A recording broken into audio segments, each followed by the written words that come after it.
여러분은 1,800억 원이라는 어마어마한 돈으로 초대형 상가를 지었는데 단 한 번도 제대로 운영되지 않은 채 공실로 방치되어 있다면 믿으시겠습니까? 지금 여러분께 소개할 곳은 바로 인천에 위치한 국제수산물타운입니다. 축구장 무려 4배 크기, 상가 점포만 800개.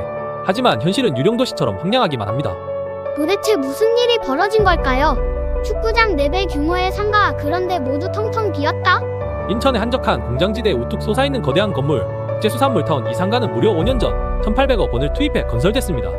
당시 시행사는 수도권 최대 규모의 수산물 시장이라는 화려한 문구로 투자자들을 끌어모았습니다. 수백 명의 평범한 서민들이 노후를 위해 혹은 작은 꿈을 품고 1억 원이 넘는 상가를 분양받았습니다. 그러나 5년 후 현실은 어떨까요? 지금 국제수산물타운은 거의 완벽한 공실 상태입니다. 매장 내부는 먼지로 덮였고 비린내 대신 퀴퀴한 곰팡이 냄새만 납니다. 수백 개의 진열대는 이미 부서져 있으며 상가하는 사람의 발길조차 없습니다. 놀라운 설계 미스. 수산시장인데 바닷물이 없다? 더욱 황당한 사실은 이 상가가 수산물 시장임에도 불구하고 바닷물이 공급되지 않았다는 겁니다. 여러분, 생선을 보관하려면 필수적인 것이 무엇입니까? 바로 바닷물, 즉 해수입니다. 그런데 이 상가는 해수가 전혀 나오지 않는 치명적인 설계 미스가 있었습니다. 분양 후 이 사실이 밝혀지면서 투자자들은 큰 충격을 받았고 시행사는 위탁 운영을 시도했지만 투기 자금 부족으로 결국 무산되고 말았습니다. 이미 투자한 서민들의 삶은 고통으로 빠져들고 있습니다. 피해자의 절규, 모든 걸 잃고 이자만 내고 있어요. 직접 투자 피해자 한 분과 인터뷰를 진행했습니다. 1억 7천만 원짜리 상가를 분양받았습니다. 대출을 받아 매월 44만 원씩 5년 동안 이자만 내고 있어요.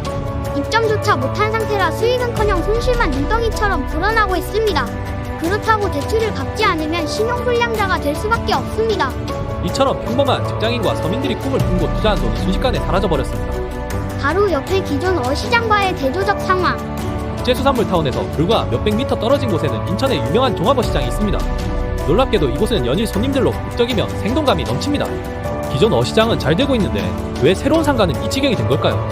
전문가들의 분석에 따르면 시행사가 기존 어시장과의 시너지를 기대했지만 오히려 고객층이 분산되며 둘 다 활성화되지 못할 가능성이 컸다고 합니다. 결국 수요 예측 실패가 이 엄청난 참사를 부른 것입니다.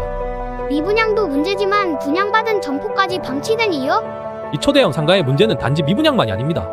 무려 64%의 점포는 이미 분양됐지만 투자자들이 입점을 하지 않고 방치된 채입니다. 이유가 뭘까요? 사실 이 거대한 건물은 시설이 좋아 보이지만 관리비와 유지비가 엄청나게 비쌉니다. 특히나 바닷물이 공급되지 않는 문제, 높은 관리비 문제 등으로 실제 상인들이 입점하기에는 무리였던 것이죠. 결국 분양받은 투자자들도 현실적으로 장사를 할 수 없었던 것입니다. 지역은행까지 연루된 충격적인 금융 부실 사태. 더욱 충격적인 것은 이 상가에 대출을 진행한 은행들이 인천이 아닌 지방은행이었다는 사실입니다. 인천 현지 은행들은 이미 이 사업의 문제점을 알고 대출을 거부했지만 지방은행들이 무리하게 현장 조사 없이 대출을 진행했다는 의혹이 제기되고 있습니다. 현재는 이 대출도 부실화되어 금융권마저 큰 타격을 입고 있는 상태입니다. 서민 투자자를 울린 허황된 청사진의 함정. 여러분, 이번 국제수산물타운의 비극적인 사례에서 얻을 수 있는 교훈이 있습니다. 그럴듯한 도감도와 청사진만 믿고 투자해서는 안 된다는 겁니다. 특히 분양형 상가는 수요조사와 현장 실사를 철저히 하고 기존 사례를 꼼꼼히 살펴보아야만 합니다.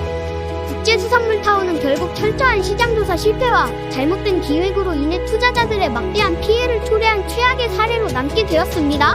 이 사례를 통해 우리가 얻어야 할 가장 중요한 교훈은 바로 이것입니다. 부동산 투자는 청사진이 아닌 현실을 보고 결정하라. 여러분의 현명한 투자를 응원하며 앞으로도 이와 같은 충격적인 현장을 계속해서 추적하고 알려드리겠습니다. 오늘도 유익한 정보가 도움이 되었다면 구독과 좋아요 부탁드려요. 끝까지 시청해 주셔서 감사합니다. 구독과 좋아요는 영상을 만드는 데 큰 힘이 됩니다. 부동산 핵심 정보를 가장 빠르게 전하는 귀의 빡 부동산이었습니다.